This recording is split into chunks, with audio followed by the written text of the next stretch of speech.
Assalamualaikum warahmatullahi wabarakatuh. Perkenalkan, saya Dewi Nilamsari. Nomor induk mahasiswa saya 2001046046. Saya dari Fakultas Dakwah dan Komunikasi. Saya dari kelas PMIB dengan mata kuliah Teori Sosial dengan dosen pengampu Pak Nurhani. Di sini saya akan mempresentasikan PowerPoint saya dengan materi teori interaksi simbolis. Sejarah munculnya teori interaksi simbolis tidak bisa dilepaskan dari pemikiran Georg Herbert Mead pada tahun 1863 sampai 1931. Mead membuat pemikiran orisinal yaitu The Theoretical Perspective yang merupakan cikal bakal lahirnya teori interaksi simbolis. Pada kisaran pertengahan abad ke-20, berlanjut menjadi beberapa pendekatan teoritis, yaitu aliran Chicago yang diprakarsai oleh Herbert Blumer, aliran Iowa yang diprakarsai oleh Manfred Kuhn, dan aliran Indiana yang diprakarsai oleh Sheldon Stryker. Georg Herbert Mead menjelaskan bahwa manusia termotivasi untuk bertindak berdasarkan pemaknaan yang mereka berikan kepada orang lain, benda, dan kejadian.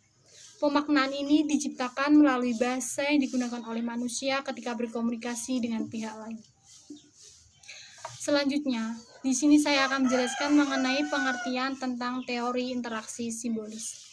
Teori interaksi simbolis merupakan teori yang memiliki asumsi bahwa manusia membentuk makna melalui proses komunikasi. Teori ini berfokus pada pentingnya konsep diri dan persepsi yang dimiliki individu berdasarkan interaksi dengan individu lain. Menurut beberapa ahli, mengemukakan tentang teori interaksi simbolis, di antaranya Herbert Blumer mendefinisikan interaksionisme simbolik atau teori interaksi simbolik sebagai sebuah proses interaksi dalam rangka membentuk arti atau makna bagi setiap individu. Sedangkan menurut Scott Plunkev mendefinisikan interaksionisme simbolik sebagai cara kita belajar, menginterpretasi, serta memberikan arti atau makna terhadap dunia melalui interaksi kita dengan orang lain. Ide dasar dalam teori interaksi simbolis. Melalui pemberian isyarat berupa simbol, maka kita dapat mengutarakan perasaan, pikiran, maksud, dan sebaliknya dengan cara membaca simbol yang ditampilkan oleh orang lain.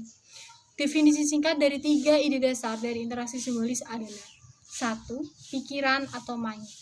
Menurut Mead dalam West dan Turner adalah kemampuan menggunakan simbol yang mempunyai makna sosial yang sama, di mana tiap individu harus mengembangkan pikiran mereka melalui interaksi dengan individu lain.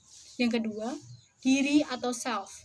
Kemampuan untuk merefleksikan dari tiap individu dari penilaian sudut pandang atau pendapat orang lain. Dan teori interaksionisme simbolik adalah salah satu cabang dalam teori sosiologi yang mengemukakan tentang diri sendiri. Yang ketiga, masyarakat atau society.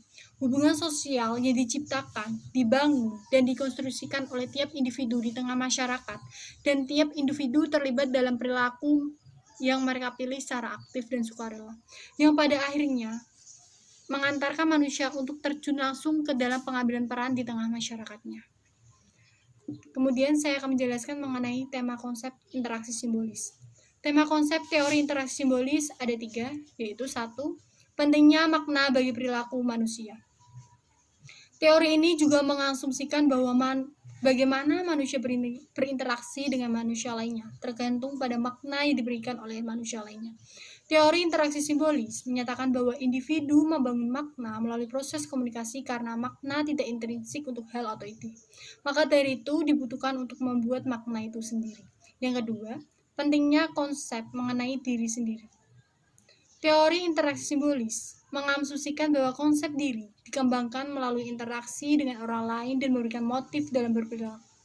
Menurut William T. Brooks, konsep diri merupakan persepsi tentang diri kita yang bersifat psikologi, sosial, dan fisik yang diperoleh melalui pengalaman dan interaksi dengan orang lain. Yang ketiga, hubungan antar individu dan masyarakat. Teori ini mempertimbangkan bagaimana norma masyarakat dan budaya menjadi perilaku individu. Orang dan kelompok dipengaruhi oleh proses sosial dan budaya. Budaya secara kuat mempengaruhi perilaku dan sikap yang kita anggap penting di dalam konsep diri. Kita menjadi baik buruknya tergantung pada budaya saat ini. Asumsi-asumsi teori interaksi simbolis. Ada dua ahli yang mengungkapkan. Yang pertama, menurut Herbert Blumer, terdapat 3 asumsi dari teori ini. 1. Manusia bertindak terhadap manusia lainnya berdasarkan makna yang diberikan orang lain pada mereka. Asumsi ini menjelaskan bahwa perilaku sebagai suatu rangkaian pemikiran dan perilaku yang dilakukan secara sadar antara rangsangan dan respon orang berkaitan dengan rangsangan tersebut. Makna yang kita berikan pada simbol merupakan produk dari interaksi sosial. Yang kedua, makna diciptakan dalam interaksi antar manusia. Mead menekankan dasar intersubjektif dari makna.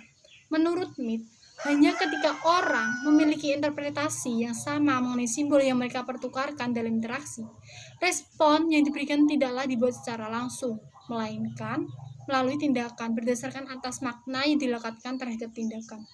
Yang ketiga, makna dimodifikasi melalui proses penafsiran.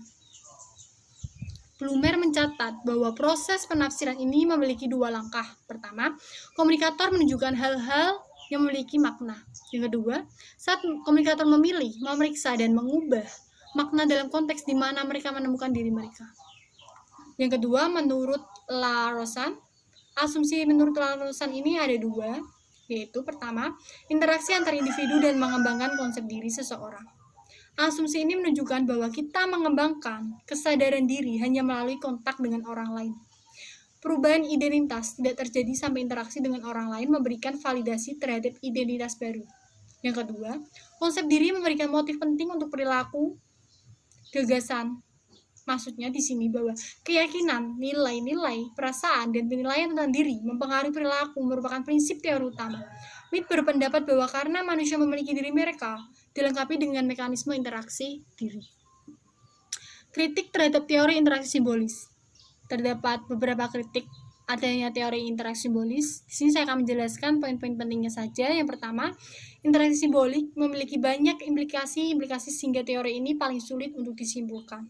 Yang kedua, teori interaksi simbolik berasal dari berbagai sumber, teori ilmu, metodologi, dan lain sebagainya.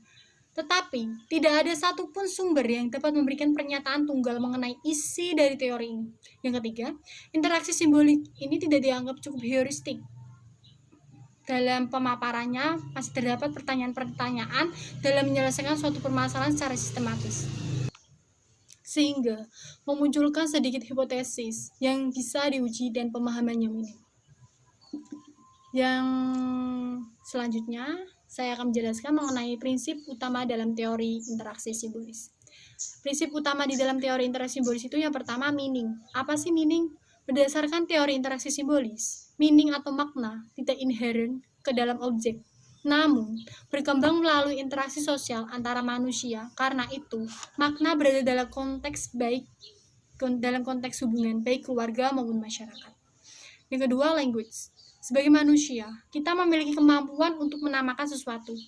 Bahasa merupakan sumber makna yang berkembang secara luas melalui interaksi sosial antara yang satu dengan yang lainnya. Bahasa disebut juga sebagai alat atau instrumen dalam melakukan interaksi sosial. Yang ketiga, thoughts. Thoughts atau pemikiran berimplikasi pada interpretasi yang kita berikan terhadap simbol. Pemikiran termasuk imajinasi yang memiliki kekuatan untuk menyediakan gagasan walaupun tentang sesuatu yang tidak diketahui berdasarkan pengetahuan yang diketahui. Sekian dan terima kasih. Semoga apa yang saya paparkan tersebut bisa bermanfaat untuk kita semua. Wassalamualaikum warahmatullahi wabarakatuh.